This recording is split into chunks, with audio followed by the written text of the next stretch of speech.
brought to you by Candid। Candid dusting powder, 4 skin problems का एक expert solution. Candid dusting powder, हटा खुजली, लगा कैंडिड।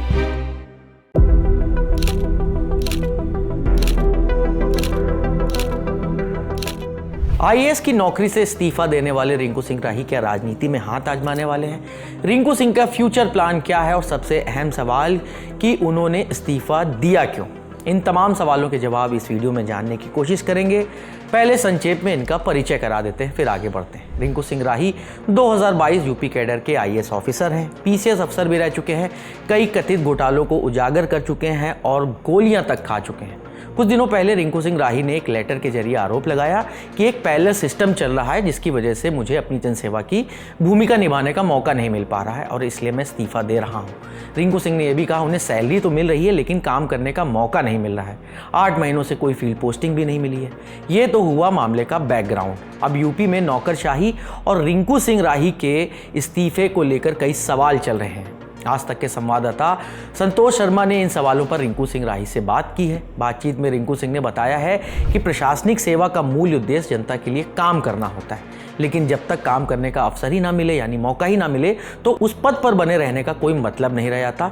जब जनता के लिए काम ही नहीं कर पा रहे हैं तो उस सैलरी को लेना सही नहीं है। इस वजह से मैंने नो वर्क नो पे की बात उठाई थी, ऐसा रिंकू सिंह का कहना है।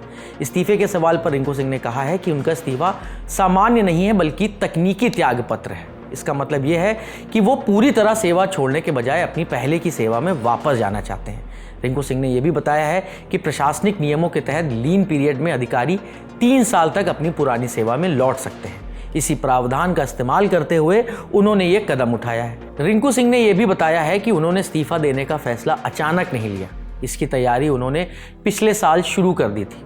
रिंकू सिंह बता रहे हैं कि उन्होंने अक्टूबर 2025 में लीन पीरियड बढ़ाने के लिए एक पत्र लिखा था।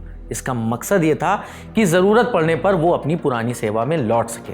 रिंकू सिंह ने यह भी कहा है कि बिना किसी जिम्मेदारी के लंबे समय तक किसी पद पर बने रहना उनके लिए मुमकिन नहीं है। अब बात उन अटकलों की जिसमें यह कहा जा रहा है कि रिंकू सिंह पॉलिटिक्स ज्वाइन कर सकते हैं।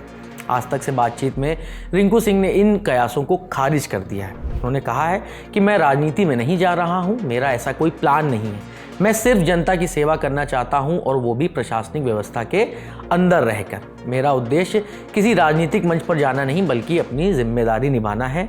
मैदान में रहकर काम करने से ही असली समस्याओं की जानकारी मिलती है, वहीं पर योजनाओं का सही असर भी दिखता है। मैं ऐसी जगह काम करना चाहता हूं जहां सीधे लोगों से जुड़ सकूं।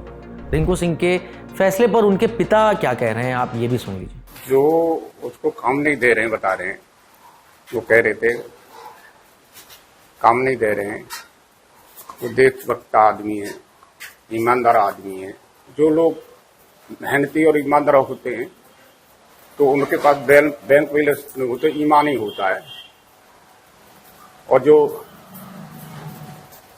देश हित में जो होते हैं, जो देशभक्त होते हैं, वो सही निर्णय लेंगे, आयोग भी सही निर्णय लेगा। रिंकू सिंह ने बातचीत में यह भी बताया है कि वो आगे भी पारदर्शिता और जवाबदेही पर काम करना चाहते हैं। आज तक की रिपोर्ट के मुताबिक रिंकू सिंह का रेजिग्नेशन लेटर यूपी गवर्नमेंट के अंडर कंसिडरेशन है, मतलब इस पर सोच विचार हो रहा है। अब इस मामले में आगे जो भी अपडेट आएगा हम आप तक यूं ही पहुंचाते रहेंगे। शुक्रिया।